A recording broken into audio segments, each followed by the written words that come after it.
unendorsed candidates. How do you feel about that? Is that right? Do you support it? And what's your stance on that? Yeah. So the House Republican Campaign Committee is made up of every member of the House Republican Caucus.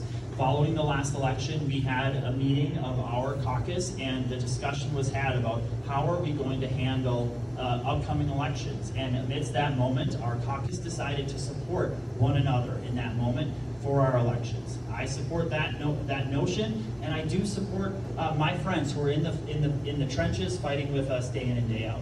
Now I'm going to bring this back more locally to the issues that have arisen in the last couple weeks that you maybe have read about online or seen potentially even in your own mailboxes. There have been mistakes that have been made, straight up mistakes.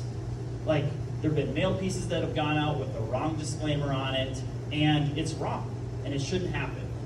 And that's happened both from a candidate perspective, it's happened from an independent expenditure perspective, and ultimately, it's been a mistake, and it's wrong, and it should be corrected.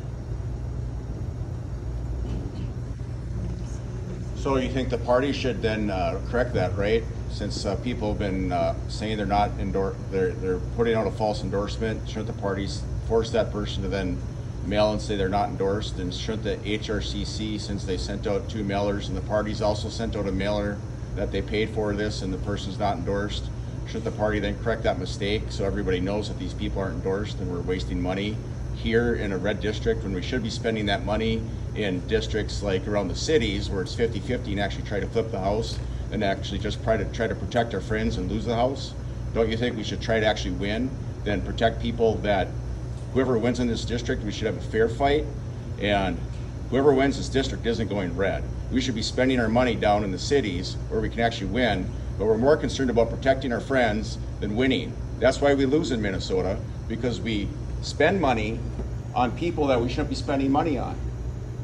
This district's never gonna go blue, but we're wasting money here, we're wasting money around the state, and there are people that went, the endorsement process doesn't mean anything anymore, because we go and we endorse people, and even though people got endorsed by 80%, 75%, the party's spending money on the unendorsed candidate.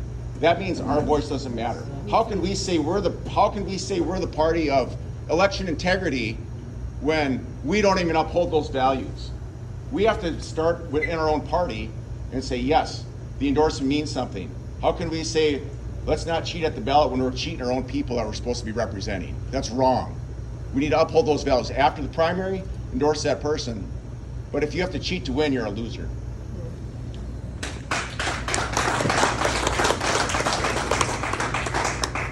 Any more questions? Thank you, Isaac. You're welcome. Appreciate it. Thanks for being here.